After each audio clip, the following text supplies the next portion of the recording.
Hello, good evening, everyone. Welcome to the Atlantic Council. And as you probably know from your program, this is part of a project that was launched in February called the Middle East Strategy Task Force. My name is Ginny Babdo, and the reason that I'm somewhat of an MC tonight is that I'm the convener of one of the working groups on religion, identity, and countering violent extremism. We are very honored this evening to have with us several ambassadors from the Middle East, so we're very honored that you could join us, as well as Frederick Kemp, the president of the Atlantic Council. The public hearing this evening, as I mentioned, is part of the larger project, and the task force is a bipartisan Atlantic Council project, and the whole aim is quite ambitious, but at least the objectives, the underlying objectives, are to try to understand the dynamics behind the crises that we're seeing now in the Middle East, which of course are extremely overwhelming. The task force also emphasizes collaboration with international partners. So the thing that drew me to this project, and I think it makes it very unique, is that we are trying as much as possible to involve partners in the region, other types of scholars in the region, and every working group, which I'll just mention briefly, has participants who are from the region. So we want to have voices from the region, and that's really one of the main primary objectives of the task force. As part of the whole leadership of the task force is, of course, Secretary of State Madeleine Albright and National Security Advisor Stephen Hadley, and we're very honored, and we have really enjoyed working with them. They have also invited senior advisors to be on the project, and they also are major stakeholders in the Middle East and are of eminent standing in terms of their knowledge and their sort of work experience with all of the issues that we're covering. Some of the issues that we are addressing, there are 5 working groups. One is on security and public order. Another is religion, identity, and countering violent extremism, which I chair. Another group is on refugees, recovery, and reconciliation. The fourth one is politics, governance, and state-society relations. And the last one is economic recovery and revitalization. And I think that it's a very good cross-section of the very important issues that are now facing Middle East societies. And in the launch that occurred here in June, one of the speakers, which I thought was very insightful, said that we need to look at the Middle East in all its dimensions, that people in the region don't wake up hating Israel and go to bed hating the United States. And so I think that the attempt of this very ambitious project is to look at and to address a lot of aspects of what is driving crises in the Middle East, including socioeconomic issues. In the deliberations in the working group that I chair on religion, identity, and counter-violent extremism, we are trying to address the issue of does religion matter and is religion relevant, which is the subject of today's conversation. And I think that so far, the participants in this group who do come from the region, I think that we've made a lot of progress, certainly than we have since 9/11, in acknowledging that it does have something to do with religion, whether or not it's the more conventional interpretations of religion, but that it does have something to do with religion. It also has something to do with religion because identity politics, religion is driving identity politics. Religion is also driving the kind of Shia-Sunni relations that we're seeing in many countries today. In the Middle East, some of the other issues that we're focusing on in the religion working group, which will be addressed here tonight, is not only the differences in religious interpretation, but also the whole challenge of trying to deal now with non-state actors and with societies that don't necessarily respect or follow state-sanctioned religious authority. So in many countries in the Middle East, there are institutions, there are state-sanctioned religious scholars, and we've seen post-Arab uprisings that societies now have, to some degree, that they've discredited what was state authority, and that's a very big challenge. So how do we reach, one question we're grappling with, how do we reach the people in the middle? The people who are not part of state-sanctioned religion, but you can't really place them in categories or identify them. They don't fall in neat categories. We're not necessarily talking about jihadists. We're talking about maybe nonviolent Salafists, other people that now are very nebulous in terms of their ideologies, in terms of their own organizations, and it's very difficult how to reach them. As a cleric recently told me in Lebanon, he said, the problem that we face today is that the moderates are being overshadowed by the extremists. And I think this is true on both the Sunni and the Shia side. And so he asked, can there be some way to create platforms for moderates so that our voices can at least compete with extremists such as ISIS? And this is another issue that we're trying to examine in the working group, is how can outsiders, how can NGOs, governments both in the West and the Middle East try to create these platforms for people who are trying to counter the extremist narrative. With this, I will end my remarks and hand over the podium to Secretary of State Albright. She needs no introduction, obviously, but she is the chair of the Albright Stonebridge Group and a member of the Atlantic Council's Board of Directors. She was the 64th Secretary of State in the United States. In 2012, she received the prestigious Medal of Freedom, the nation's highest civilian honor, from President Barack Obama. In 1997, she was named the first female Secretary of State, and at that time, she was the highest-ranking woman in the history of the U.S. government. She is also the author, which makes her knowledge on this project and particularly her insight that she's offering our project and our working group. She is the author of The Mighty and the Almighty, which is a very interesting book about the role of religion, and she was quite ahead of her time. The book was published in 2007. She was quite ahead of her time in understanding the role of religion in public diplomacy, the role of religion in policy formation, and now that we are 4 years from the Arab uprisings, we are even more convinced that we need to focus on religion as well as politics in trying to understand the policies of the Middle East and trying to sort of understand how to meet the challenges that governments face today. So Secretary Albright, I invite you to the podium. Thank you very much.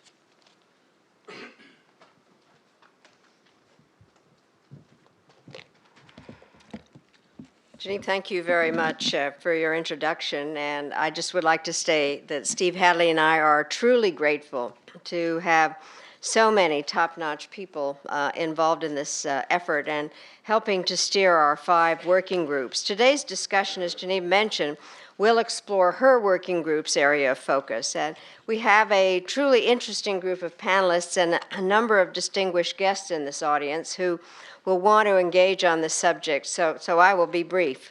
I'm also keenly aware that many members of this audience are fasting, and I do hope that you will join us for an iftar reception following this event.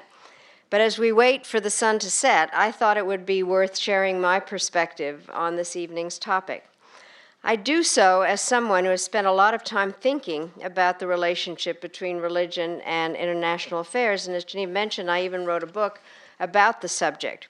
The book grew out of a realization I had as Secretary of State when it became obvious to me that for a variety of reasons, we had not been according religion as much weight as it deserved in the foreign policy discussion, and partially because the United States believes in a separation of church and state.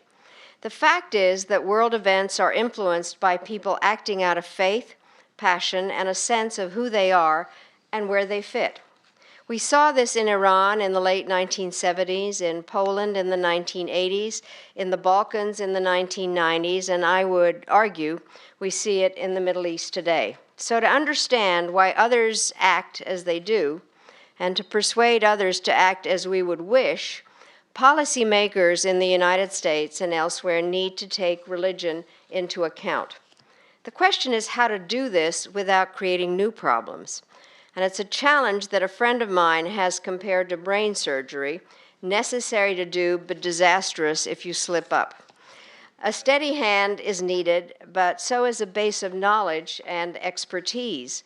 And I do think that as we think about that, it's an important message. When I was Secretary of State, I had an entire bureau of economists, I could turn to and a cadre of experts on nonproliferation and arms control whose technical jargon earned them a nickname, the priesthood. But with the notable exception of Ambassador Bob Seipel, I didn't have a similar expertise available for integrating knowledge of religion into our efforts at diplomacy. And we had no Muslims serving in senior positions and just a few in mid-level jobs. So to address the problem, we did take some steps to increase our outreach and links to communities of faith, particularly in the Islamic world. We reviewed everything from personnel recruitment and training to the listing of Islamic holidays alongside Jewish and Christian ones on our official calendar. We began a series of discussions with representatives of American Muslims, inviting them during Ramadan to the first iftar dinners hosted by a Secretary of State. And we developed an introductory guide to Islam to be available to persons traveling on behalf of the United States to countries that had a Muslim majority. But clearly, this was just a start. But I'm pleased to see that both the Bush administration and the Obama administration made religious outreach a priority, and I'm particularly delighted that tonight we are joined by a number of officials from the State Department's recently expanded Office of Religion and Global Affairs. Building this base of knowledge is important because during the Cold War, our greatest fear was that someone with his finger on the nuclear button would miscalculate and trigger what technocrats bloodlessly referred to as a nuclear exchange. Today, perhaps our worst nightmare is that religion will ignite fears and conflicts that we will be unable to contain. Nowhere is this risk greater than in the Middle East, where the people of the region are looking for answers on how to deal with the threat posed by extremists who, acting in the name of God, try to impose their will on others. We know that the nature of these religious and sectarian conflicts extend back to ancient times, but what is new is the extent of damage that violence can inflict. It is easy to blame religion, or more precisely, what some people do in the name of religion, for all these troubles, but frankly, that's too simple. Religion is a powerful force whose impact depends entirely on what it inspires people to do. And the challenge for those in the region is to harness the unifying potential of faith while containing its capacity to divide. And that, I hope, will figure into our discussion this evening. So I'd close by recalling what Archbishop Tutu once said. Religion is like a knife. It may be used to slice bread or stab your neighbor in the back, but it cannot be ignored. Both the Bible and the Quran include enough rhetorical ammunition to start a war and enough moral uplift to engender permanent peace. The determining factor is less what the words say than the message we choose to hear. So with that, let me thank you all once again for being here this evening, and I hope we have a good discussion. And let me now invite the panelists to the stage, and then, Genevieve, you will come back and get us started. Please come up to the stage.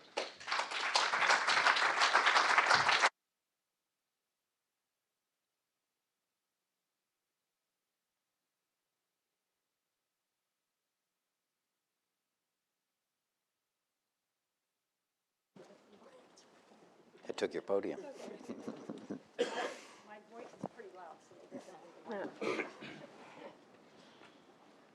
so to start off our discussion, I will just briefly introduce the panelists. The Honorable Stephen Hadley, of course, he was former U.S. National Security Advisor. He is also the founding partner of Rice Hadley Gates, LLC, and serves on the board of director of the Atlantic Council. He completed 4 years as the Assistant to the President for National Security Affairs on January 2009. And I want to say from our previous activities, he's a very disciplined moderator, so he doesn't allow people to get out of line. We also have, so Secretary Albright has already been introduced. We also have Alberto Fernandez, who is the Vice President of the Middle East Media Research Institute, a member of the Board of Directors of the Center for Cyber and Homeland Security at the George Washington University, and a member of the Public Diplomacy Council. He served as U.S. Department of State's coordinator for the Center for Strategic Counterterrorism Communications from March 2012 to February 2015. Next, we have, I'll introduce Haidar. We also have, fortunately, a speaker who is actually in Tehran now. So he will be speaking to us via Skype. Tehran? Correct, yes. So he'll be speaking to us via Skype. We hope so.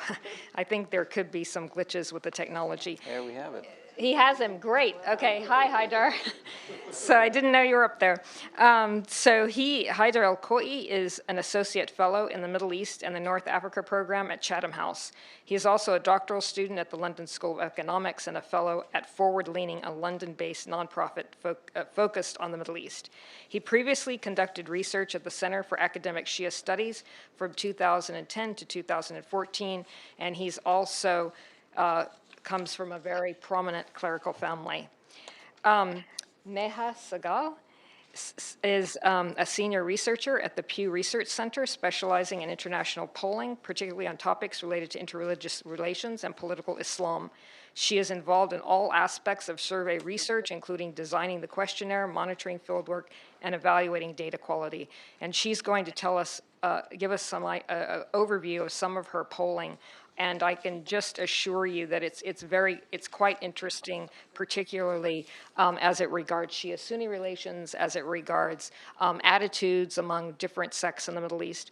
And we also have Imam Masjid, who is the imam at the Dulles Mosque and was the former president of the Islamic Society of North America. So as you can see, we have a very prestigious panel, and I'll welcome them to start the discussion. Thank you. And we're going to begin. We have a smaller audience by design. We want this to be a fairly frank and intimate conversation. We are going to have presentations from our four presenters. We're then going to have about a half hour, depending on the time, of conversation among us here, and then about a half hour of time for questions from the audience. And if we get short of time, we will shorten the conversation here and keep a good 30 minutes for the audience, and we will end sharply, I've been told, at 8:30. So that's the plan, and why don't we begin? And I think, Neha, you're our first speaker. If y'all don't mind, I can stand so I can see the slides and point out things as I go along. Let me just get the clicker right here. I'm Neha Sehgal. Thank you all for coming. Today I'm going to talk a little bit about some of our polling among Muslim publics in the Middle East and beyond. I'm from the Pew Research Center. So just a quick introduction to the Pew Research Center. We are a nonpartisan, non-advocacy organization. We do not make policy recommendations, and I will stay very close to the data and give you exactly what the data says, and then allow you to take that as you please. I'll offer some hypotheses, et cetera, as we go along in the discussion period as well. But at the Pew Research Center, we have 3 projects that are really focused on international affairs. The first being the Religion and Public Life Project, where I work. We try to understand the intersection between religion, social views, political views, et cetera.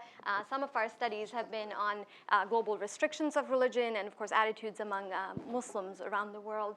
The Global Attitudes Project focuses on geostrategic issues and views of the United States. I'm going to pull some data from the Global Attitudes Project from my talk today as well. And then the Center for the People and the Press talks about U.S. public attitudes towards international issues, among other issues, including, of course, presidential favorability and who we're voting for in the election. So that's just a kind of a quick introduction to the Pew Research Center and who we are. Today I'm going to talk about a couple different issues. I'm going to talk a little bit about extremism and interfaith relations. And here I'll talk about Muslim views towards Christianity and Christians. And I'm going to talk about some of the driving factors when it comes to views on extremism, in particular about suicide bombing. I'm also going to talk a little bit about sectarianism. I'm going to talk about differences between Sunnis and Shia as far as political opinions are concerned. And then I'm going to talk about Sunnis' views of Shia and issues concerning tolerance in that realm. All along, the idea is to kind of draw some conclusions about what we can say from the data about the social bases of extremism and sectarianism. What are the driving factors? Okay, so let's begin with interfaith relations. In our survey conducted in 2012 in Muslim countries around the world, one question we asked was, how much do you know about Christianity? And here in this bar chart, I'm showing you % of Muslims who say they know a great deal, or at least something about Christianity.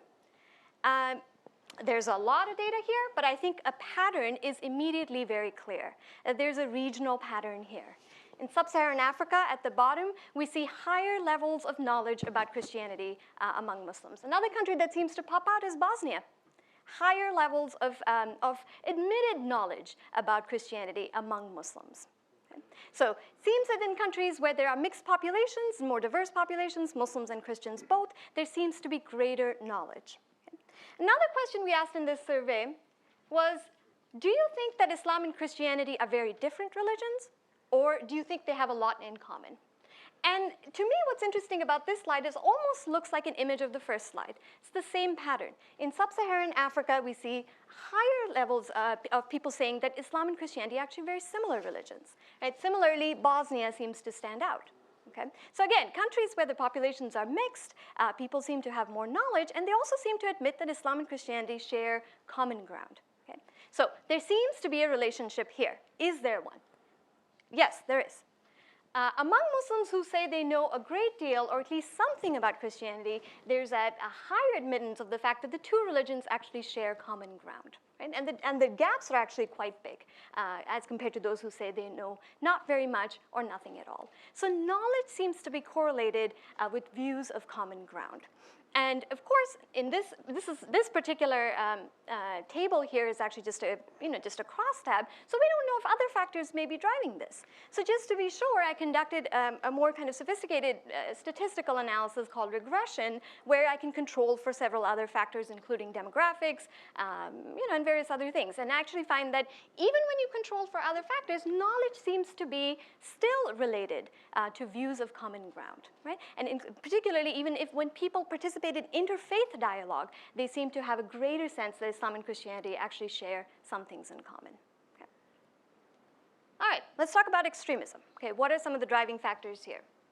First of all, one question we ask in several countries around the world is on suicide bombing. And here I'm showing you the percent of Muslims who say suicide bombing and other forms of violence against civilian targets can be often justified or sometimes justified. Okay? There are a lot of different lines here. They're doing many different things over the years, but there's a very clear overall pattern, and that is that support for suicide bombing, or at least saying that suicide bombing can be justified, is showing a downward tick. In pretty much every country, we go pretty clear, kind of average line down the middle, and it's heading down. Okay? Still, we see high levels of support for suicide bombing in the Palestinian territories, in Lebanon, in Egypt. Okay? So what is going on here? What are the driving factors, and how is religion involved? So to try and understand the role of religion better, I looked at a variable that I use to measure religious commitment, and that is how often do you pray? Right? If you pray 5 times a day, high levels of religious commitment. You pray less, then we say that you have lower levels of religious commitment. And so here I'm showing you views about suicide bombing among those who pray 5 times a day and those who pray less. And here I only showed, put together the Middle Eastern countries, but actually if I included some other countries as well, the pattern wouldn't be all that different. And that is that in most countries, pretty much the vast majority of the countries, we don't see a relationship between religious commitment and support for suicide bombing. In 2 places, this is not true, and that's Palestinian territories and Lebanon. Right? Lebanon, the cross-tabulation showed some relationship, but it wasn't quite clear to me. It was not quite statistically significant, so I wanted to look at it a bit more. But in Palestinian territories, the relationship was actually quite clear. Right? So now, is this religion, or is this some other factor? Okay. To try and understand this, I did some additional analysis. Again, I did what is called a regression analysis, and this time I'll actually show you the results of the analysis, of the regression analysis. All right, so here what I do is I control for several factors, okay, including demographics, education. I didn't show education here, it was not significant, several other factors. What's going on in the Palestinian territories? Religion seems to play a role. Okay. Here, those who pray 5 times a day are 17 percentage points more likely to say suicide bombing can be often or sometimes justified, all else being equal, all other factors being controlled for. However, it is not quite so simple as that, and the story doesn't end there. Right? There are other factors that seem to be playing a role as well, including having an unfavorable view of the United States and being male.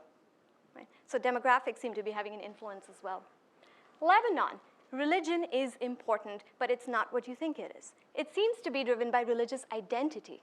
Right? Shia are 16 percentage points more likely to say that suicide bombing against civilian targets can be often or sometimes justified compared to everybody else, all else being equal. Okay? But religious commitment plays a role as well. Okay? So it seems to be driven by religious identity, and religion seems to also be mitigated by political views and demographics. Right? All of those factors seem to play a role in both of these countries.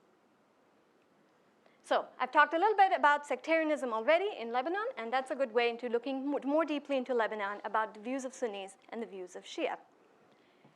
What we find in Lebanon, this is not going to be a surprise at this point, is the political views of the two groups are in fact quite different. And when it comes to suicide bombing, again, Shia are more likely to say that this can be justified than Sunnis. Okay? This difference extends to other issues as well, particularly when you look at views of Hamas and the views of Hezbollah, where Shia and Sunni express very different views of these groups. Right? Among Sunnis, views of Hamas are much more unfavorable. Among Shias, and the graphic here to the right is extremely interesting to me because it's almost a mirror image.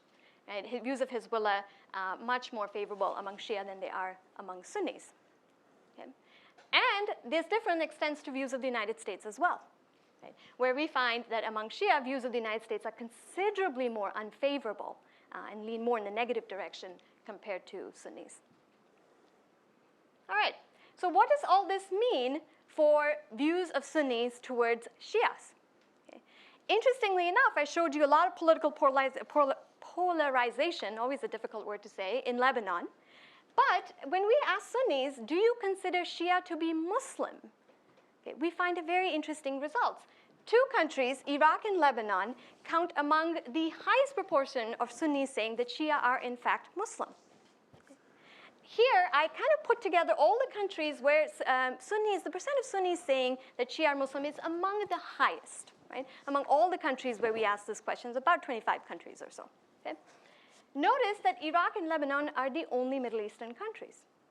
Okay? The other countries are Tajikistan, Albania, Azerbaijan, Asia, Central Asia, South Asia, Southeast Asia. Okay? So where are the Middle Eastern countries? Well, they're on another table, where Sunnis saying that Shia are in fact Muslim is among the lowest. Right? Considerably fewer people in Egypt, Morocco, Tunisia, Jordan say that Shia are in fact Muslim. The one country here that's not Middle Eastern is, of course, Indonesia, where, interestingly enough, about a third of Muslims also said that they can't say or they don't really know. Okay? Finally, I'll show you another geographic pattern that's quite interesting. You've already seen that outside the Middle East, there seems to be greater acceptance of Shia. But we also see this. Okay. In these countries, Uzbekistan, Kyrgyzstan, Kazakhstan, Malaysia, Kosovo, mostly sort of Eastern European, Central Asian countries, and of course one Southeast Asian country, actually people tell us that they can't say either way because they've never heard of these groups. So this is also borne out in the fact that when we ask people, are you Sunni, are you Shia, or are you something else, they say, what's that? I'll end with that.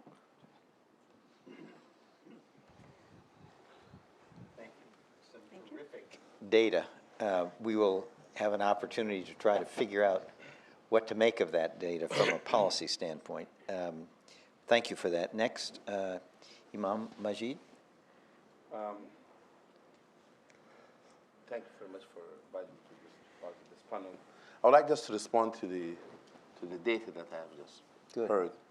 I would like to say there's a relationship between freedom and the reaction that you see now in the Middle East.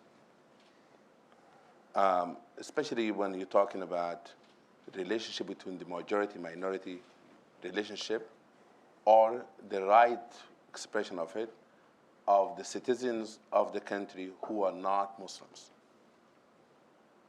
Because they are not minority, they're really the citizen of the country. Therefore, it is what happened in those countries about 20 years ago or 30 years ago, regarding relationship between the Christians and Muslims. I would like to say that what's missing here is the good examples and models that you see also in Senegal, for example, and Sierra Leone, where in Senegal you have the Catholic and the Muslims. They share the holidays, and the Catholic being fed on the holidays of Muslims a lot of lamb and meat, and the Muslims being fed all the cookies and so forth during Christmas time, and there's an intermarriage relationship in the same families. If it seemed to me where there's more tension, political tension, that relationship also get impacted.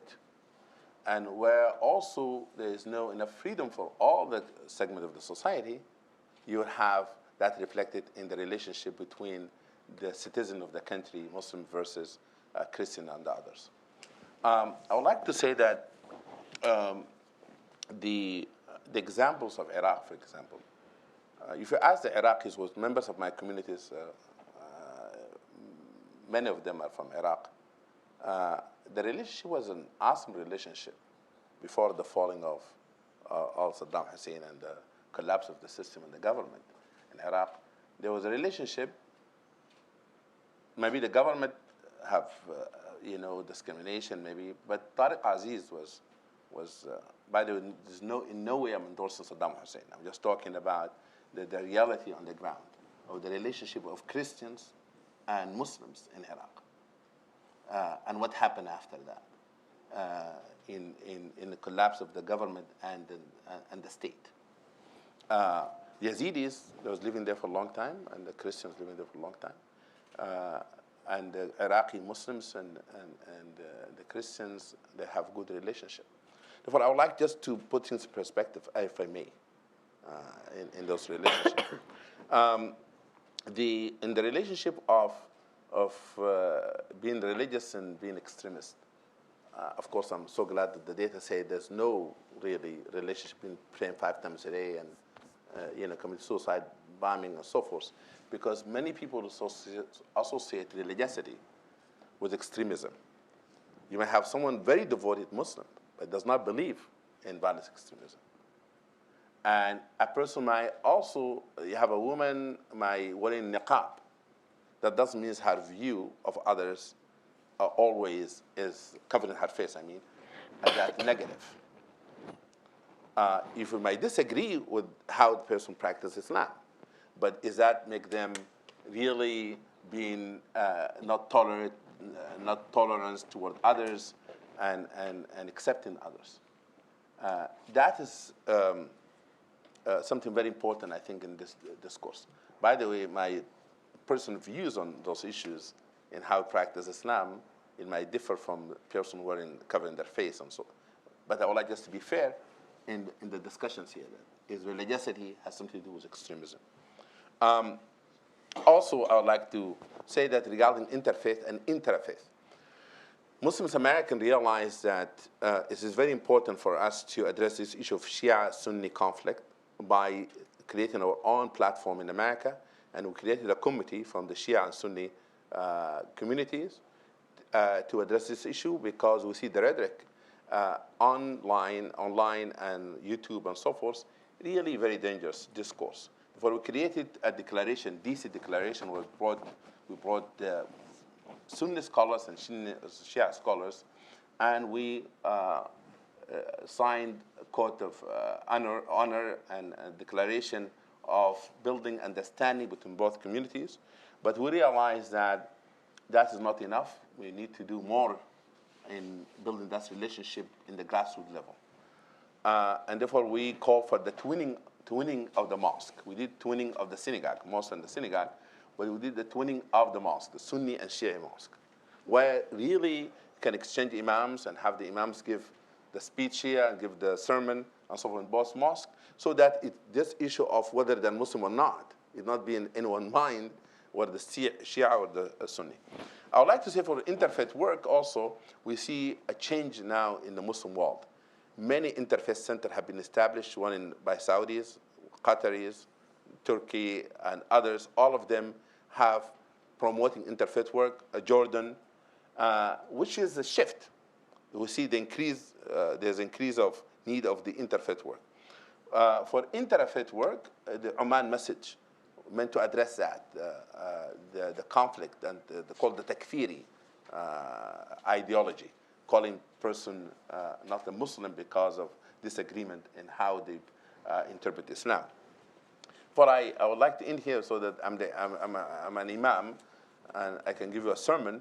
Before I don't want to do that. I will have this dialogue. We need to look into this information to see what's taking place on the ground and what are the factors that cause violent extremism. It's not ideological only. There's a political issue, there's a psychological issue, there's a mental health issues. I've been counseling young people in this country who really become attracted to ISIS ideology. Some of you people even have joined ISIS and now they're in jail. I'm talking to them. It is more than just religious interpretation of Islam. There's other factors in there. Thank you very much. Berto. Thank you. You know, there are many myths about ISIS and its propaganda, and it's certainly true that radicalization is occurring through social media. But social media, in the end, is a lens that reflects a perceived physical reality. And it's important to note that ISIS media prowess did not emerge overnight.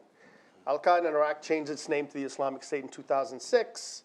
It almost declared a caliphate in 2008, was almost destroyed or decapitated in 2010. The first Western Al-Qaeda female suicide bomber went to Iraq in 2005. And the Islamic State's now notorious motto, Al-Dawla al-Islamiyya Baqiya wa Tatamaddad, is a decade old. So these are roots that go back. But if you look at ISIS videos in 2011, 2012, they're light years behind what you see today in terms of both quality and focus. Not only were they less technically accomplished, their focus was overwhelmingly internal. They were Iraq-focused. They were domestic. They were about corruption in Iraq. They were about injustice in Iraq. They were about violence committed by the central government against Sunni Arab Muslims. Even though, say, for example, Zarqawi had mentioned Dabik and other things a decade before, there was no apocalyptic language. That happens later. What happens? In 2013, 3 key elements happened which qualitatively change ISIS messaging. Number 1, the move into Syria, both in physical Syria and virtual Syria, and I'll get to what I mean by that. The move into Twitter. You know, Al-Qaeda and ISIS eventually split. There was the Al-Qaeda way of doing things, which valued trust and control. Trust and control, which meant the importance of password-protected sites. If you want to join a password-protected site, I needed to know that you were who you say you were, and I would allow you to join. I didn't want any strange people joining. This became, over time, an inhospitable environment for ISIS, for the Islamic State. And they made a virtue out of necessity in making the jump to that most promiscuous of social media, Twitter. The third element was English. Al-Qaeda in the Arabian Peninsula, Shabab had pioneered the use of English, but it was more occasional. It's ISIS that basically became, you know, focused on English and then other languages as well as a kind of a daily thing. It's remarkable to think that only yesterday, ISIS released a video in Uyghur, a nasheed in Uyghur, to basically target the people of Eastern Turkestan, of Xinjiang province in China. So Syria was the first social media war.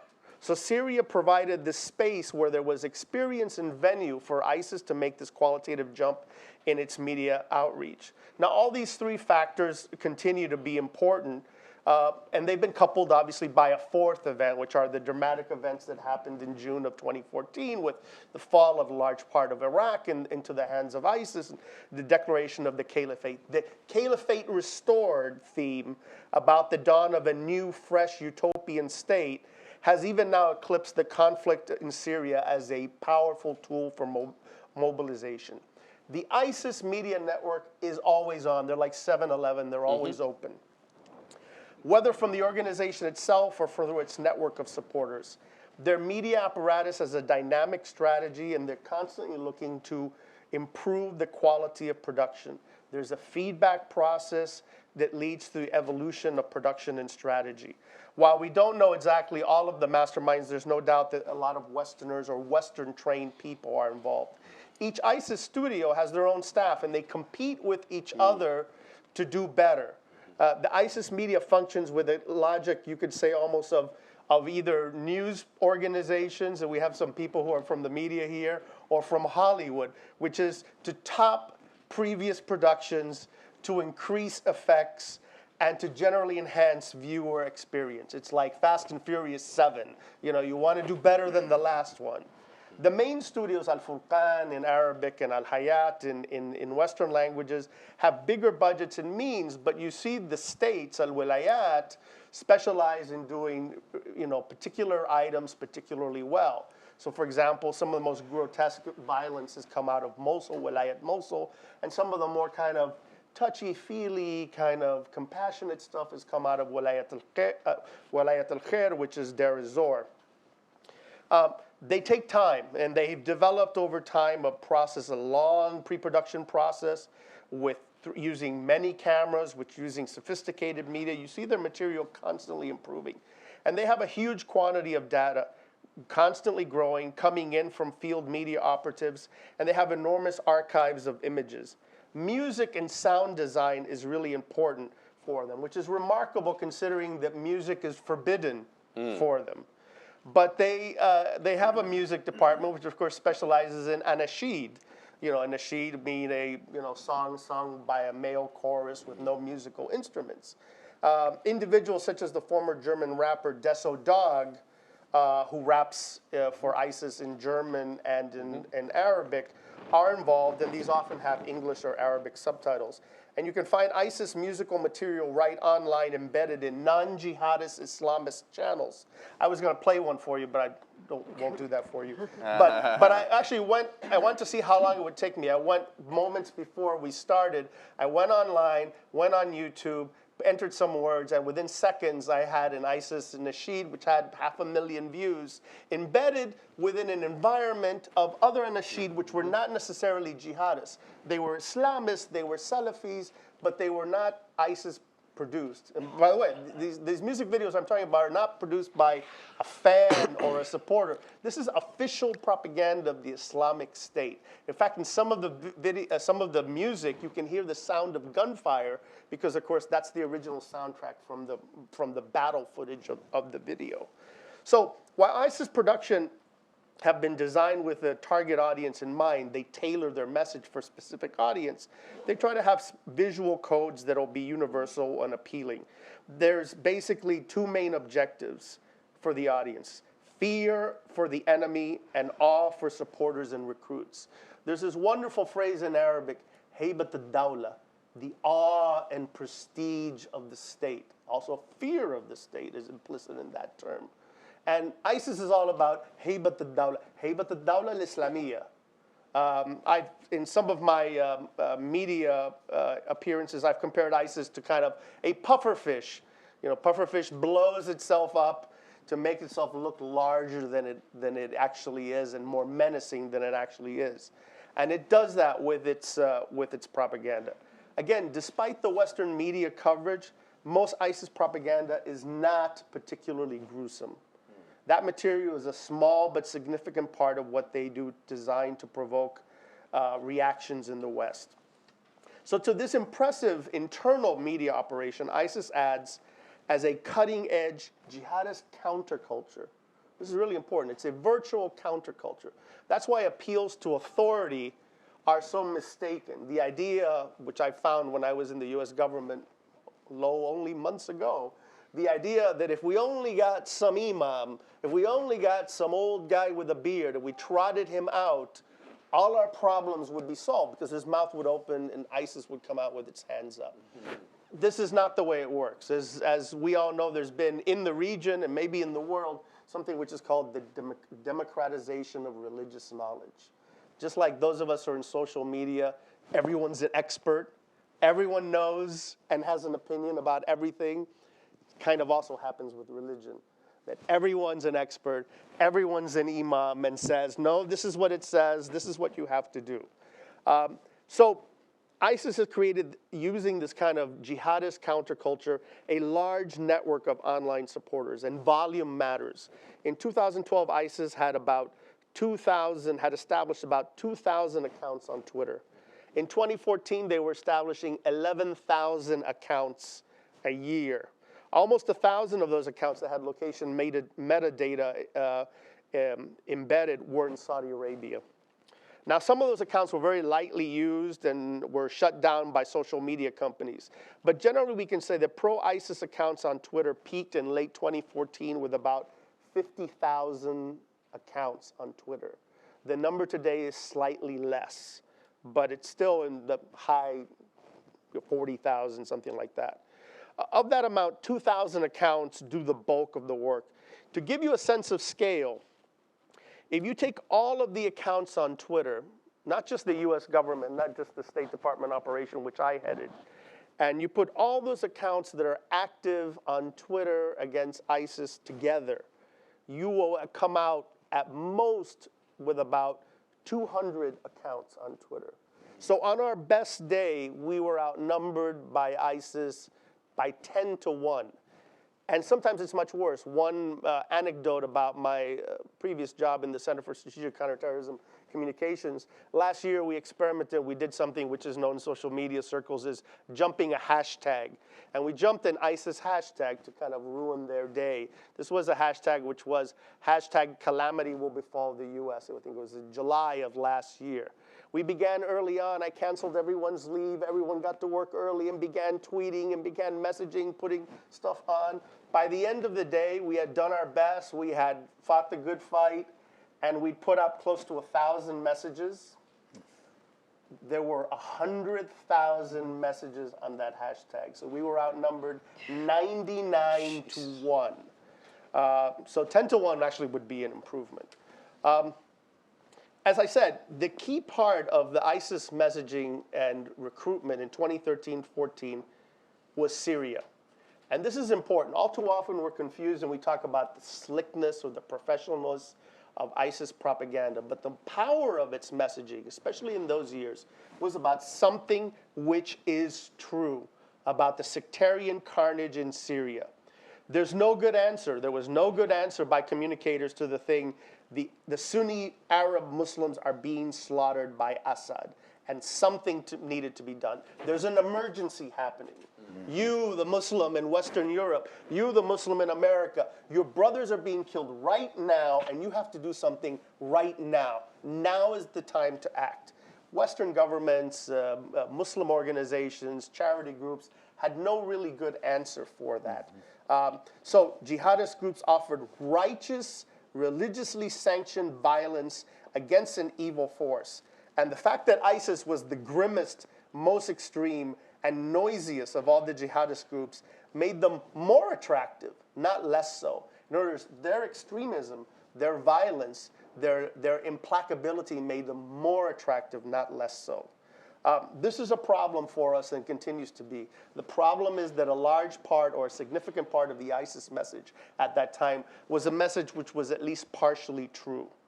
So they've constructed a message which dealt with an actual crisis in Syria, an opportunity for individual agency by young people looking for identity, a seemingly austere and implacable persona as the avenging angel of Islam, and utopianism as a powerful propaganda cocktail. It's not one message that they send, but several affecting messages affecting both the worst and the very best in human beings in a successful effort to provide what Thomas Hegghammer called the cultural, emotional dimension of radicalization.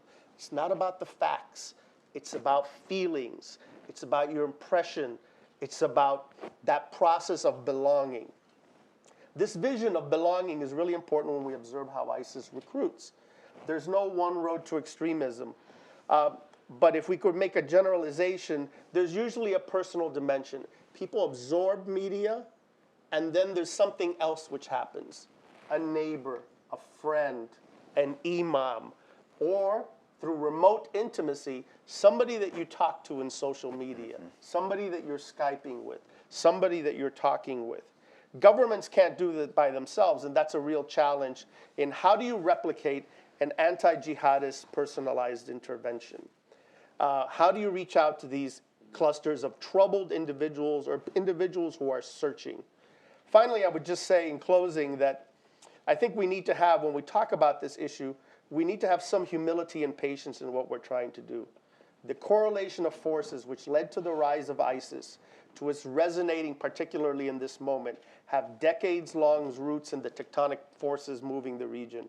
We need to message more aggressively, smartly, and massively, but the problem is one of politics, of struggling governance, and of the crisis of authority that exists in the region, and especially in the Sunni Arab Muslim world.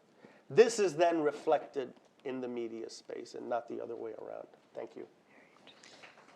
Terrific. These have been three terrific presentations, and they really have given us a lot to think about, a lot to talk about. If Haidar is still up in Tehran, and if we can get him on the screen, let us turn to Haidar Alkoy.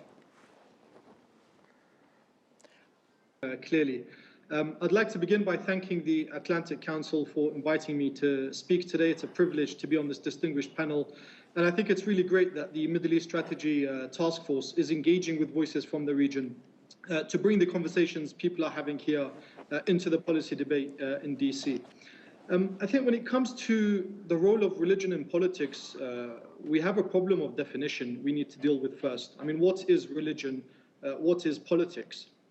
If religion is a set of values, beliefs, identity, a way of life, and if politics is the conflict for power, governance, and authority, then undoubtedly religion plays a key role and is a driver in the regional turmoil we are currently going through. I think it's important to understand religion doesn't just play a role in the day-to-day politics of the Middle East, but also in the day-to-day lives of the majority of Middle Easterners. And if religion wasn't such a powerful driver of conflict in the Middle East, then it wouldn't be instrumentalized by so many across the board.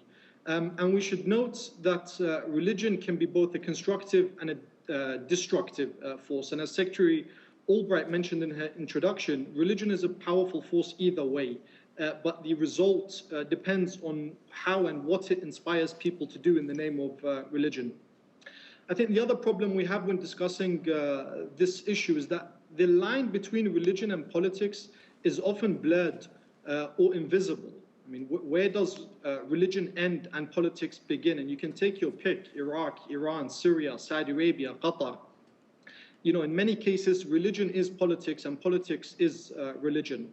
I think there's also an intellectual problem many in the West face when it comes to understanding the role religion plays in the Middle East. And we hear this line trotted out all the time, that it's all politics and religion has nothing to do with it. And I think this argument is both nonsense and dangerous. I mean, it's nonsense because it simply isn't true. You know, when somebody straps themselves with explosives and walks into a mosque or market to massacre civilians, you know, believe it or not, they believe they're going to be immediately rewarded by God. They believe they are doing God's work and that they will be dining with the Prophet. And of course, grievance plays a role, as well as socio-economic factors, you know, the lack of opportunities, both perceived and real inequality. But we cannot ignore the deeply held and strong religious belief that underpins this type of terrorism. I think it's dangerous to deny that religion plays a role, because religious clerics and imams often use scriptures and teachings or interpretations of Islam for destructive purposes.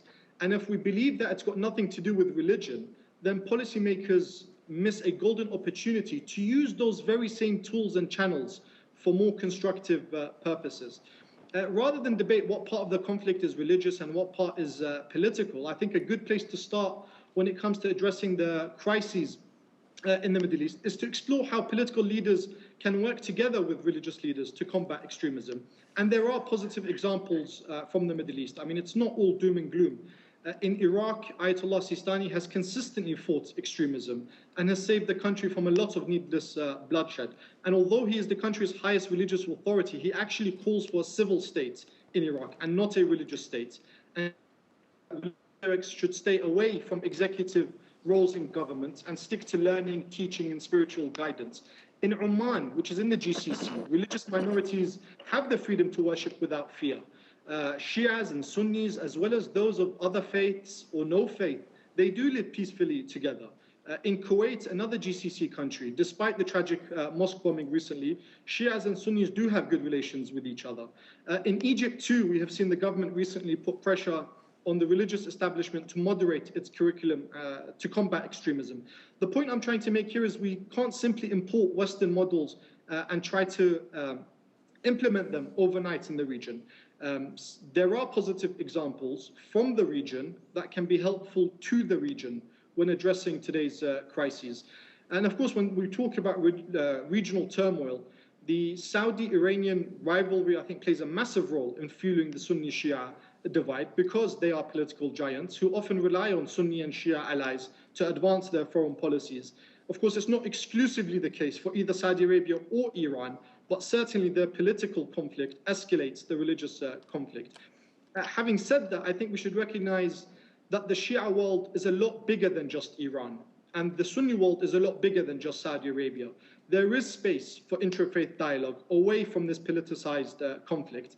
The religious establishments in Egypt and Iraq, I think, can play a critical role in this, as can civil society organizations. I mean, it doesn't have to be elite, top-down driven. Of course, that's important, but I think it's crucial to focus on grassroots initiatives and dialogue.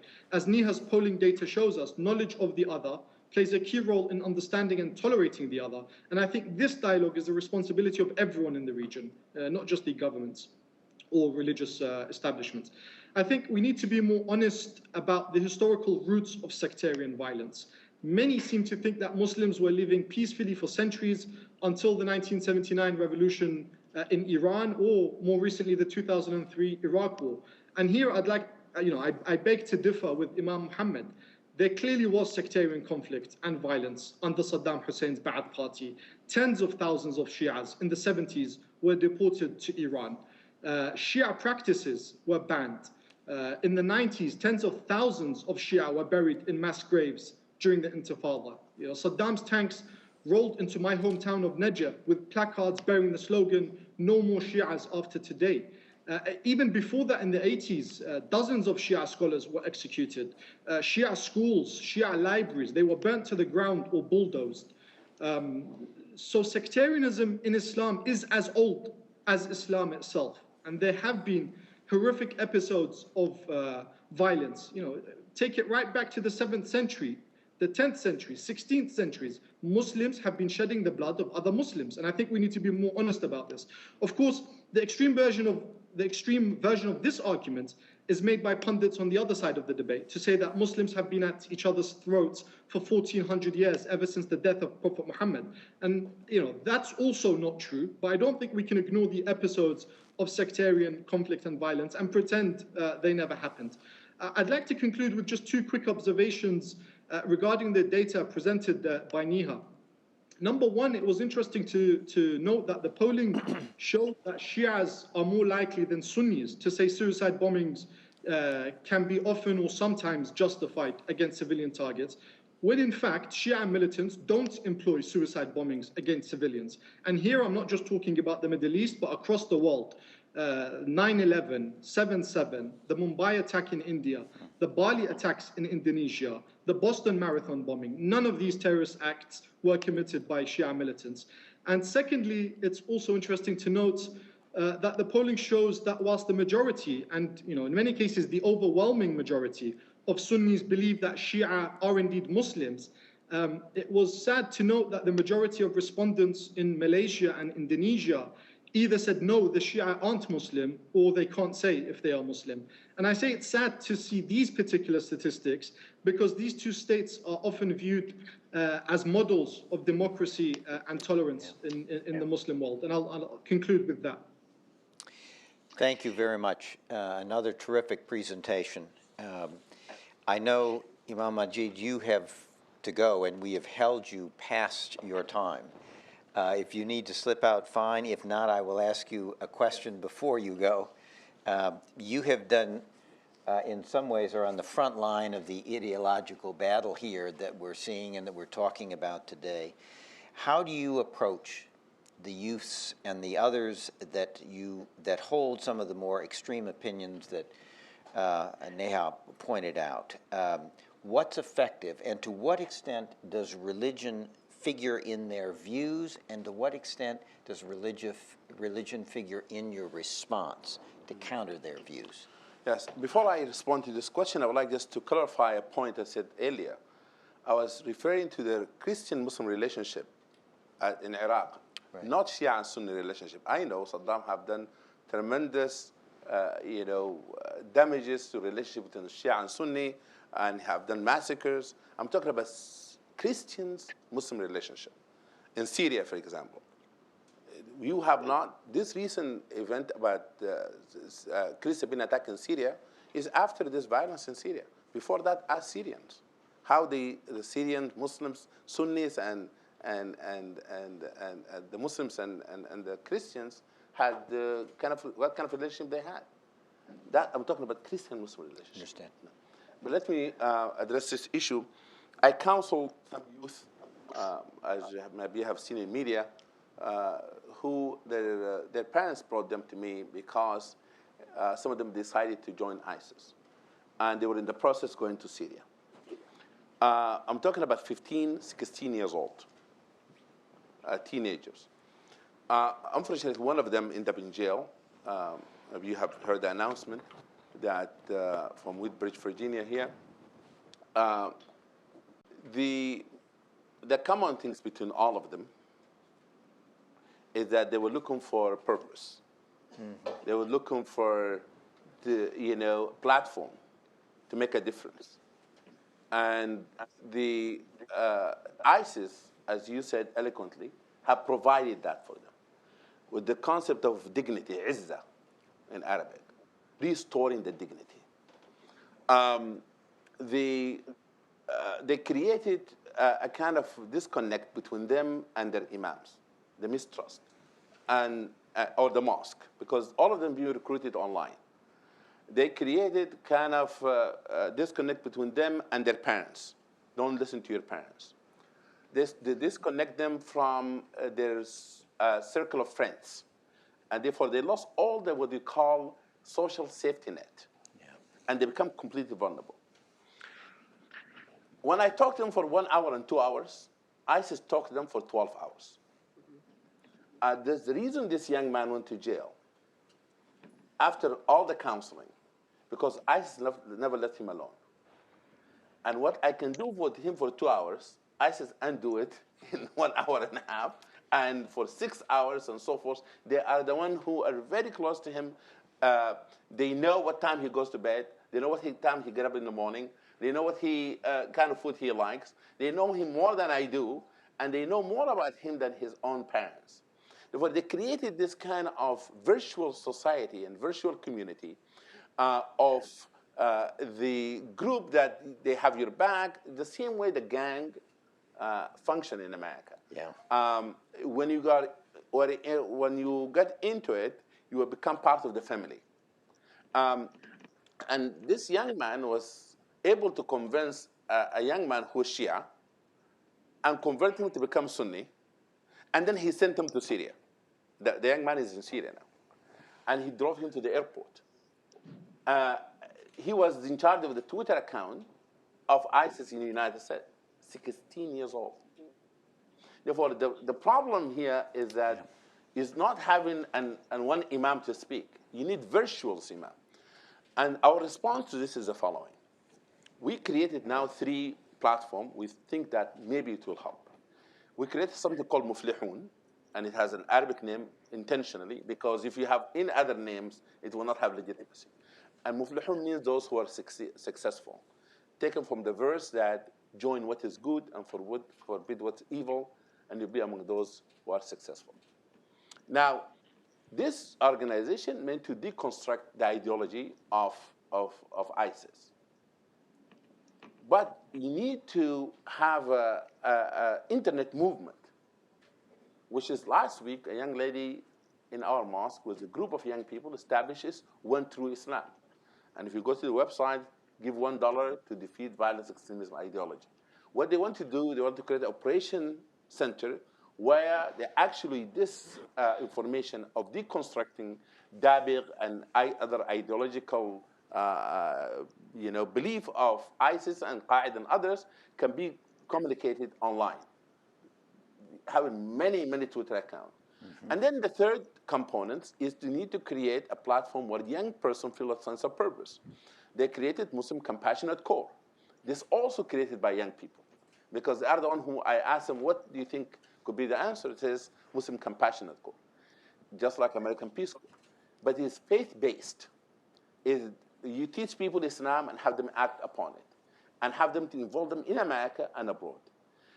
Because it cannot be just one lecture or give one talk about ISIS or one fatwa. Fatwa does not help.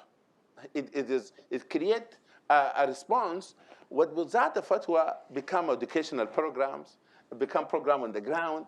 It's just another declaration. Many fatwa have been issued on violent extremism, but it did not stop it. Therefore, it has to go beyond just issuing fatwa, because when we issue fatwa, we feel like we defended Islam, but we have not stopped violent extremism. Therefore, I do believe that it has to be a holistic approach. Have a social components, ideological components, internet, mental health. Three of them, the father is not involved in their life. Okay, one of them now we reconnect with his father, and his life changed, because have not talked to his father for 15 years. Since he was 1 year old, 2 years old, have not seen his father. Therefore, that issue also is very, very important for us to address the issue. Final thing I would like to say, we need to be able to address the issue of political Islam. To be honest with you, issue of political Islam has to be addressed. Is the political Islam contributing to the factor, or the lack of it, or suppressing it caused the issues? That's a question I leave for you. Thank you. It was Thank a you, sir. terrific answer. We appreciate your being here very much, and May I, thank you unless so you have much. to leave right this one, may I ask one quick question? Yes. It's a very important question. Yes, And I yes. always ask anybody who I meet when they do interfaith work. Empirically, as a researcher, it is fascinating to me that there is such a strong correlation between knowledge and tolerance. The same relationship exists between doing interfaith work, or people who engage in interfaith work, and tolerance. But as a researcher, it's also frustrating to me because I don't know the direction of that relationship. Is it that interfaith work inculcates or causes people to become tolerant, or is it that tolerant people seek interfaith dialogue? Yeah, you have to create the environment. You have to create the conditions by which you created this kind of issue of understanding and tolerance. Like in our mosque, we do a lot of interfaith work, and we engage people in scouting, Boy Scouts, Girl Scouts, the largest programs in Virginia. That program, it might prevent young people from seeking to engage in such activities, because they know that they are part of the larger society, they have a platform and those kind of things. The issue is that what happened to a young person who is not part of that movement, who want to seek Islam, who want to understand Islam, and want to do it online? He is not part of the interfaith dialogue. He's not part of the scouting and so forth. What are you going to do with that person? That is the issue. How you bring that person from being isolated to engage him in the society. Thank you. Thank you. Thank you. I'm sorry to keep you. Thank you so much.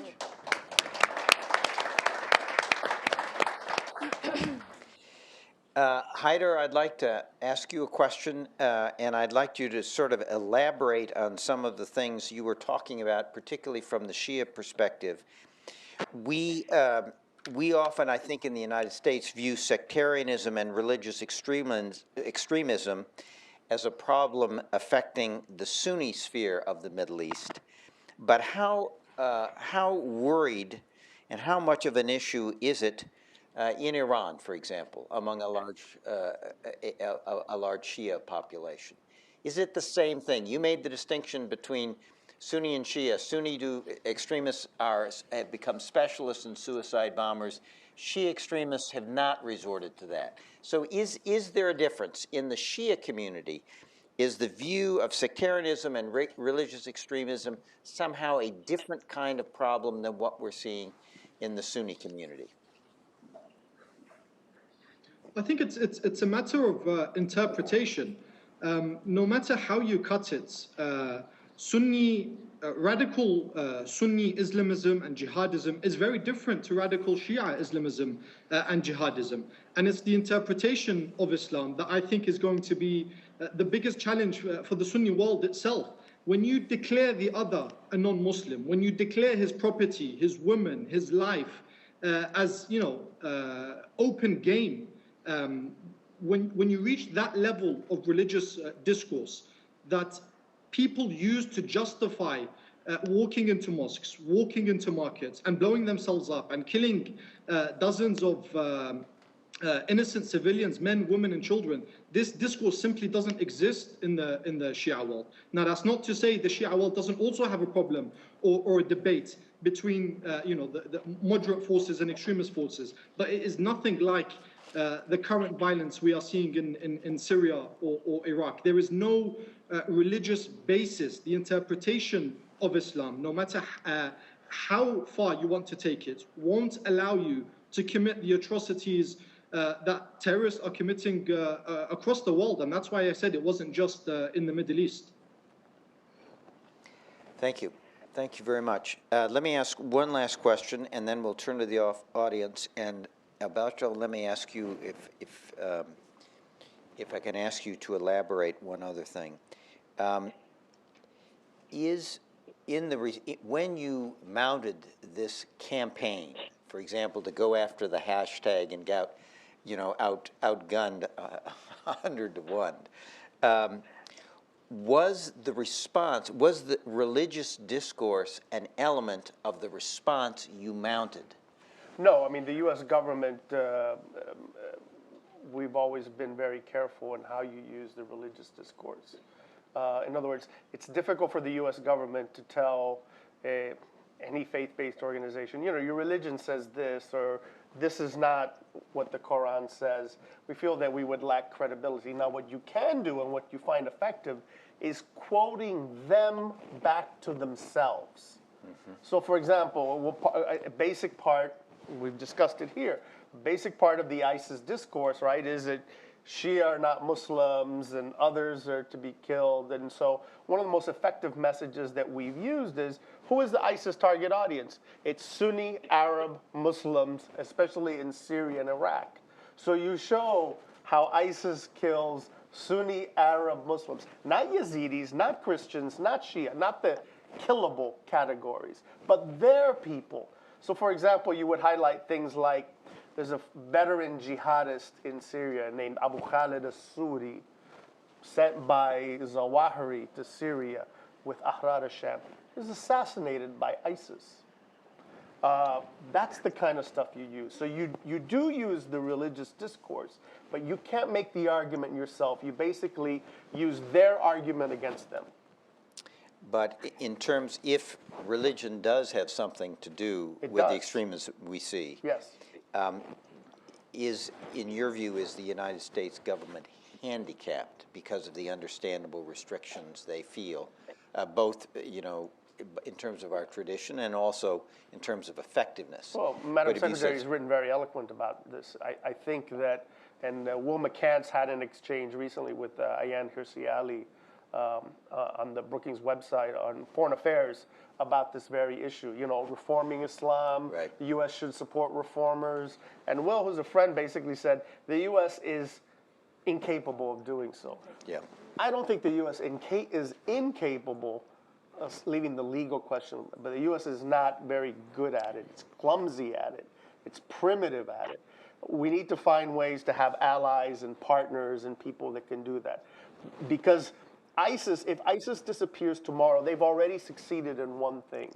They have succeeded in moving the needle in the sectarian discourse in a certain direction. I mean, something like jizya, the idea that non-Muslims have to pay a poll tax, something that was buried by the Sultan Caliph in 1855 with the Hati Humayun. ISIS has resurrected it. And you see it mentioned on Al Jazeera, and you see it mentioned by Nusra Front. So they have succeeded. Even if they fail tomorrow, they have succeeded in kind of further radicalizing the discourse, a discourse which was already quite radical. Mm-hmm. Thank you very much.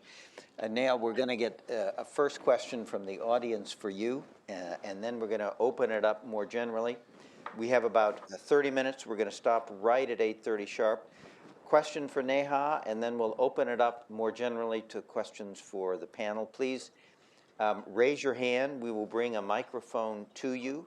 Identify yourself and any organizational affiliation, and also identify who you would like to ask a question to, and hopefully the first one will ask a question for Naya, and if not, I have my own list. Questions?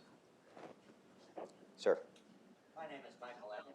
Please stand if you would, thank you, and we'll get a microphone over to you shortly. Thank you. My name is Michael Alban. I'm an independent researcher. My question was for Imam Muhammad, but since he's not here, I'll address it to anybody who wants to pick it up. The questionnaires, the polling that was done, was concerned Muslims, different kind of Muslims, and their views of one another and outsiders, non-Muslims. But there's another group of people in the Middle East, and those are people, I'm not talking about necessarily ethnic or religious minorities, but there's a large group of people who we might call secular minorities, people who really nowadays, in my observation, have no place to go. And I have talked to many friends from the region and here in the United States, and they are glad to be in the United States because they have no home anymore. They say, in my country, the expression is in my country, but they don't have a country to go back to because they are neither one nor the other, neither Shia nor Sunni, neither extremist nor moderate. They're just non-religious or secular. Thank you. So is your reference to more groups like Ahmadiyyas, et cetera, or are you talking more about people who are atheists? People who or would not be agnostics fasting today, for example. I see. That's a really interesting question, and I think the region of the world where we see greater levels of secularism, even among people who actually tell us that they're Muslim, is Central Asia and Southern and Eastern Europe. And in those cases, people have no problem telling us, I'm a Muslim, but actually I eat pork and I don't fast, but I'm still a Muslim, and I don't never pray, but I'm still a Muslim. Russia, another place. Right? Russia has a Muslim minority. It's a fairly secular Muslim minority. So in that sense, we are able to represent their views, and it's actually, I would actually go as far as to say it's actually not a minority. It's actually a decent number of people in those regions.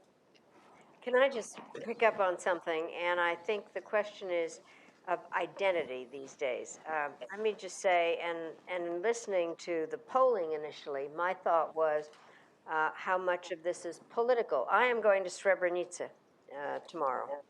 And the question is, there in the former Yugoslavia and in Bosnia, there was an incredible amount of intermarriage.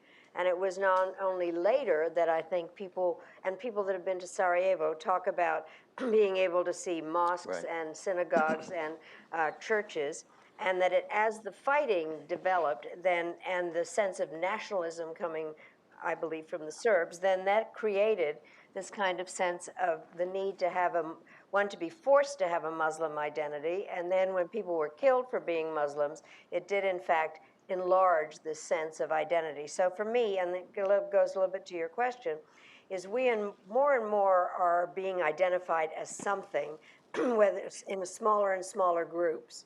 And those people that feel they've lost their country or don't know what to identify with, but I think this is one of our big issues at the moment, whether it's political, linguistic, ethnic, religious, is one of the big issues out there now that we have to deal with. Actually, we find something very similar in Russia, where among younger people, we find greater levels of religious commitment than among older people, among Russian Muslims. Which is quite interesting. Everywhere else, it's the reverse. Usually, as you age, you get older, you become more religious. Russia, it's kind of the opposite. Ambassador Bailey.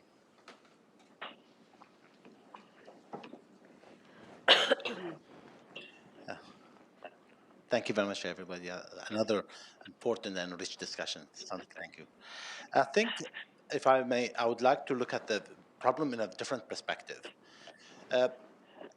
Some of the issues in our region is more to do with culture than to do with religion. So hence you may not find in Southeast Asia because that's not a religious edict. It's more to do with culture and narrative or being imported. A basic assumption which you have to make is that globalization means people will be aware more of social injustice and others elsewhere much faster than they did before. That will stick with us. Another important fact to be aware of is that damage has taken place in religious intolerance, for example, in our region, religion like Christianity, Yazidi, others. This is irreversible. So we have to go into a damage limitation mode situation, at least to save humanity from these instinct cultures and religions. That's an obligation on all. A key important point I'd like to make is that if the view is the problem if it's viewed from culture perspective, then unfortunately, whatever grand ayatollahs or big imams or others make fatwas, it will become irrelevant. That's an issue and unfortunately, some problems start with religious edicts and then moves into the cultural narrative.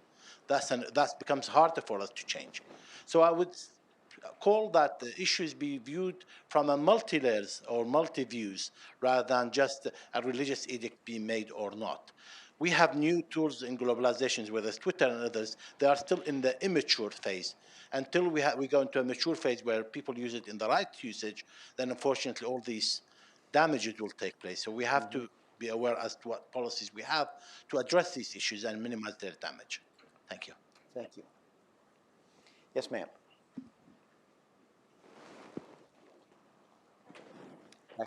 Back, sixth row back, thanks. Hi, if you can believe it, I'm one of two Aisha Chaudhrys in the room right now. I'm a professor of gender and Islamic studies at the University of British Columbia, and I'm going to be at Harvard next year as a Radcliffe Fellow. My question is for Neha. Thank you very much for the research you're doing. It's really fascinating. And my question is about the Muslims that you were asking the question to. Are Shias Muslims? And especially the category of people who are saying, I don't know.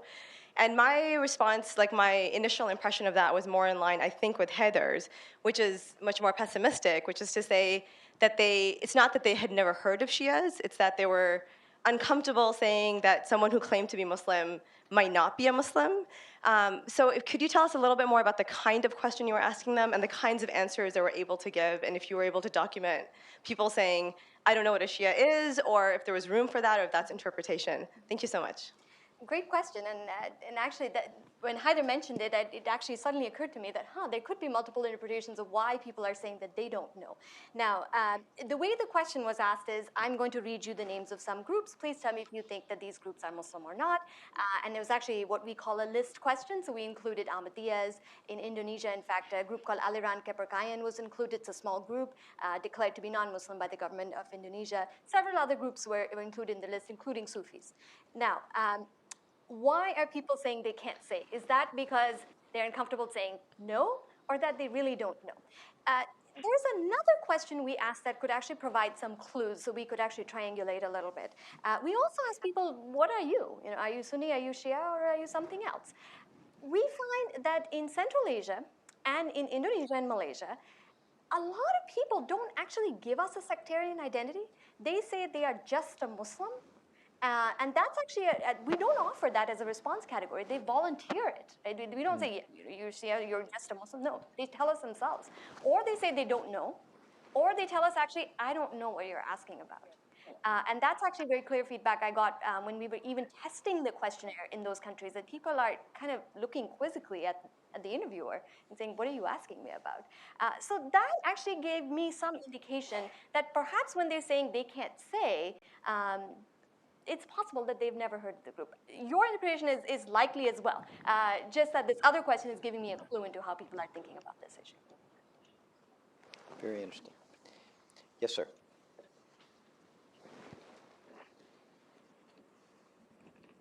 My name is Mohammed Shinna with the Voice of America. My question is to Secretary Albright. What role do you see for the public diplomacy and U.S. international broadcasts in countering both the hateful ideology of ISIS and the anti-Americanism that feeds terrorism against the homeland?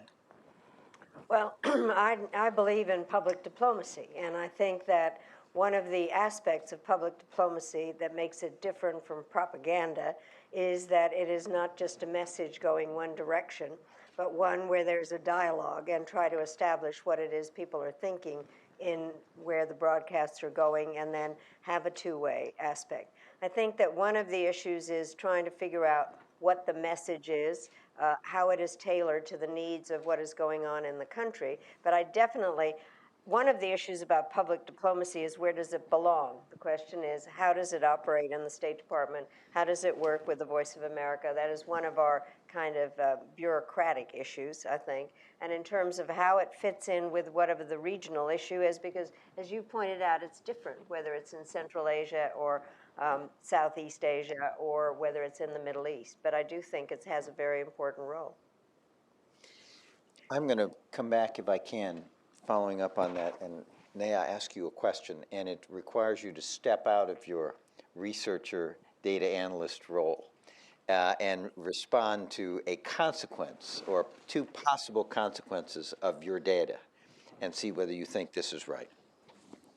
If I read it right, one possible consequence would be that governments that make a conscious effort to be more inclusive of a variety of ethnic and religious minorities, that could have an impact on reducing sectarianism. That's the first question.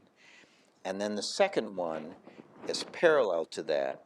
Could a conscious campaign, again, I'm not talking necessarily government, could a conscious campaign to promote understanding, tolerance, and respect for basic humanity of people, could that, does your data suggest, have an impact in cooling some of the religious fervor and religious passions that may be an element of And this could I extremism? just add to that, whether the question then is whether the Voice of America actually delivers that second part of the message, which is not about a religion, but in terms of how human beings treat Should each other. relate to one another. All right, let's try to step out of data. How good. But actually, your first question is actually an empirical question. It's testable. And fortunately, we actually have data on it. And the answer is? All right, let's answer it.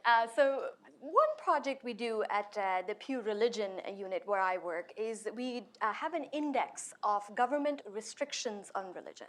So anytime a government takes an action to restrict religious freedom, we actually code it. And then we do this over multiple years, and we do it in every country around the world. We use multiple sources, data sources, to come up with and then an index number of how high is the level of government restriction on religion. So currently, countries like Egypt are very high on that scale. Pakistan is very high on that scale. We also, as a sort of corollary to that project, also code instances of social hostility involving religion, any kind of violence, skirmish, etc., that has a religious component to it. And what we find is that there's a high level of correlation between governments restricting religious freedom and social hostilities involving religion.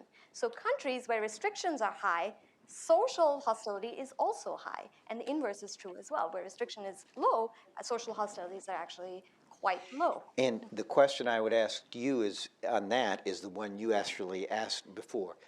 What's the causation there?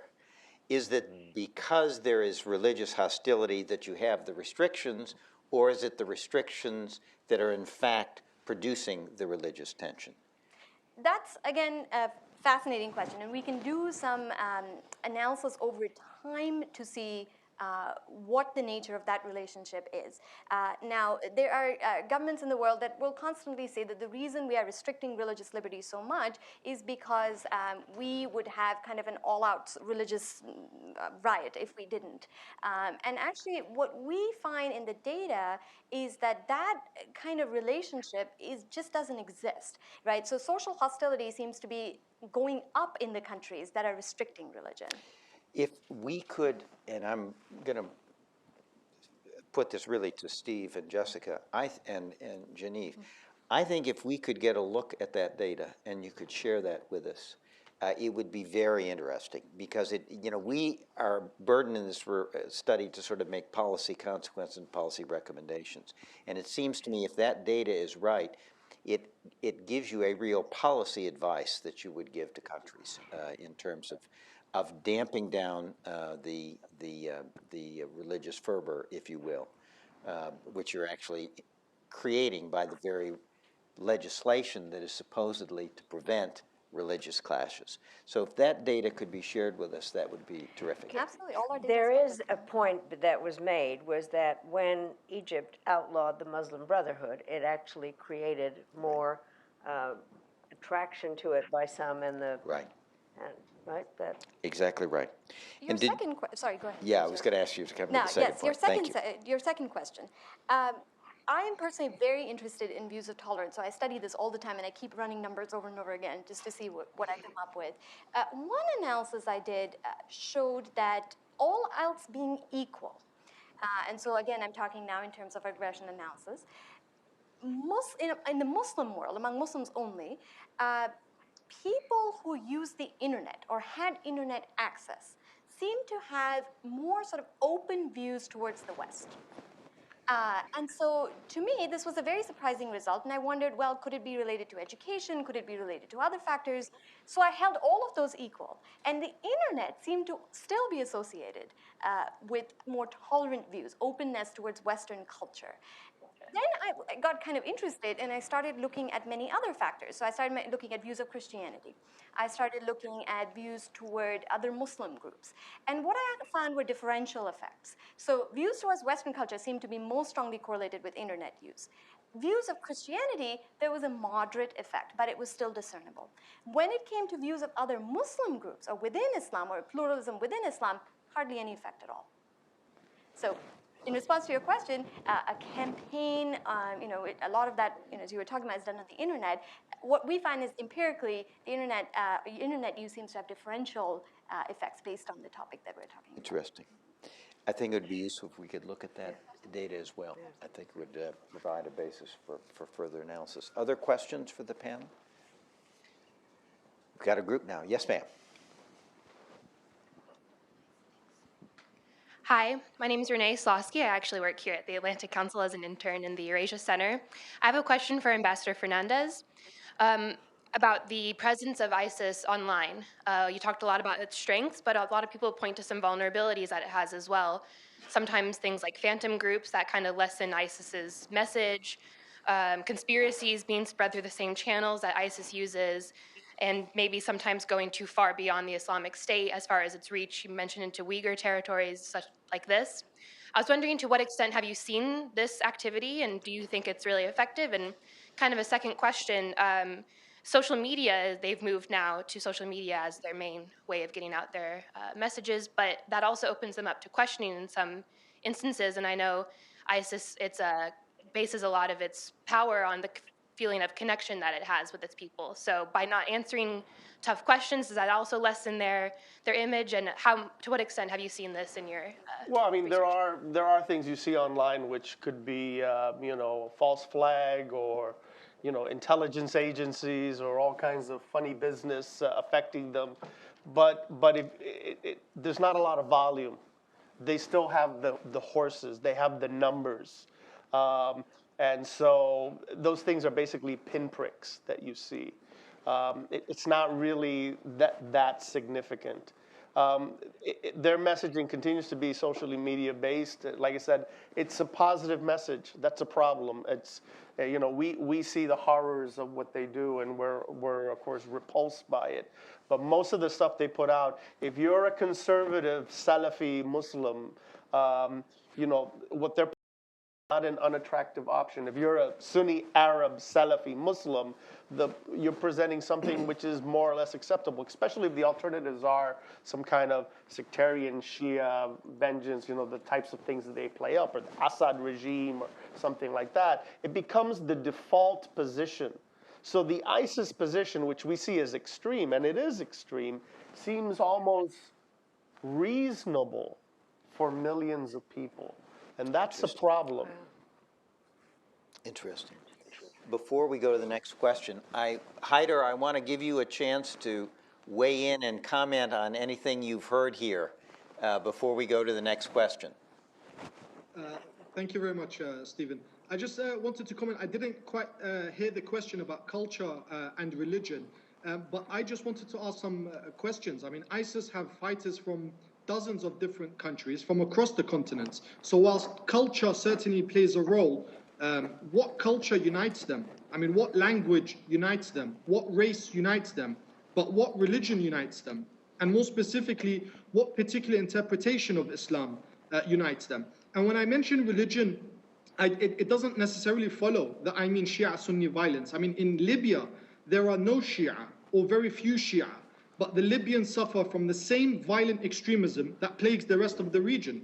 In Egypt, there are very few Shia, and yet they also suffer from this extremism. I just wanted to respond as well to the point about what the US can do. I mean, I agree with the ambassador that the US can't produce a counter-narrative to ISIS.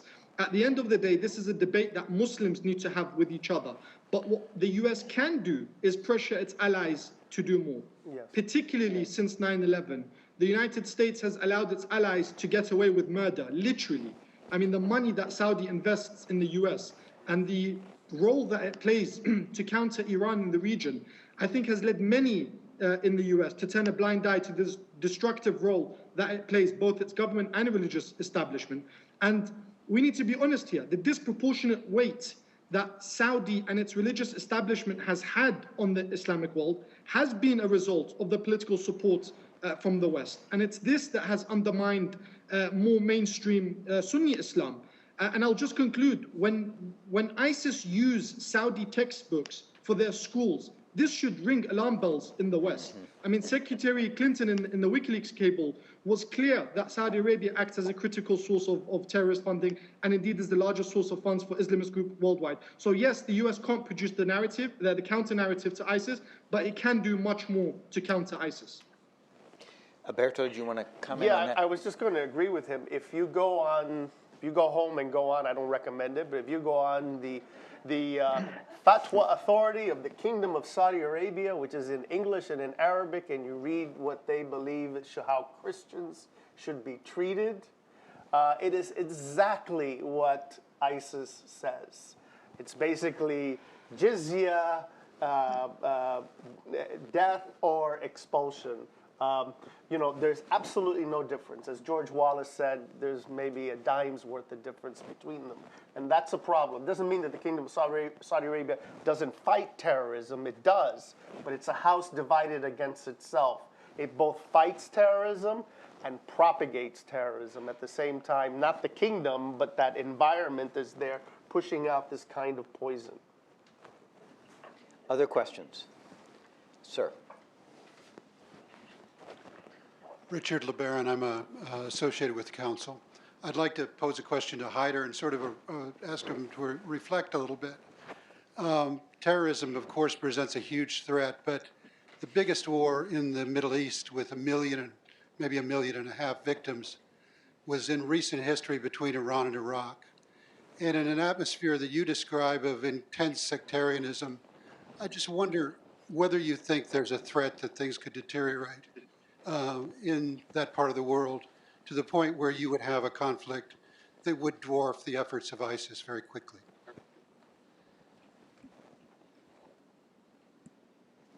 Haider, do you want to take a crack at that? Could you hear the question? The biggest war was the Iraq-Iran war, but what's the biggest threat now, was the question? Now, the question is whether you think there's a threat of descending towards, going down a sectarian path, which would lead to some sort of repeat of that war in the next several years, or 20 years, say. I mean, I can't see a repeat of the Iraq-Iran war in particular, but what I can see, unfortunately, is just more of the same. I mean, we have a 60-nation coalition now that's being led by the United States, but actually what's being done to counter ISIS? I mean, when they lose territory in some places, they gain territory in other places. So I can't see a new threat. Perhaps if I want to be really pessimistic, I would say in the same way as ISIS undermined Al-Qaeda and came out with a more extreme interpretation of Salafi jihadism, it's not outside the realms of possibility that another group will dwarf ISIS when it comes to violent Salafi jihadism. But really the threat is more of the same and not enough being done really to tackle ISIS. And of course, when I say tackle ISIS, I don't just mean, increasing the military airstrikes. I mean, one of the fundamental problems is the education system, and not just in Saudi Arabia, by the way, but in a lot of the Islamic world. It fundamentally needs to change because it produces and it readies civilians to be pushed over the edge by groups such as ISIS. And here you don't need a 60-nation coalition to fly airstrikes. You just need bold, brave politicians in the US and in the West more generally to push their allies towards countering not ISIS, the military movement, but countering the ideology that underpins ISIS. And this is going to be the threat that stays with us long after ISIS is gone. Even if you could magically kill every single ISIS member today, you're not going to eradicate this ideology. So yeah, my greatest fear is another group comes along and replaces ISIS. We are down to our last question because we do want to get out here because, and so, sir, you back there, you have the last question. Thank you for the last question. My name is Yasser. A lot of pressure Zaidan. on you, a lot of pressure. My second question is to Mr. Haider, and I want to ask him about the Shia being in an extremism, violence. What we have seen from the Assad regime. Actually, Assad regime is an Alawite Shia. So Shia has some violence and some violence extreme. I don't want to be in this rivalry between the Sunnis and the Shia. How can the Muslims themselves go to the text and try, as you said, like there is bad interpretation, there is good interpretation. How could Muslim like pave a way to find those good interpretation?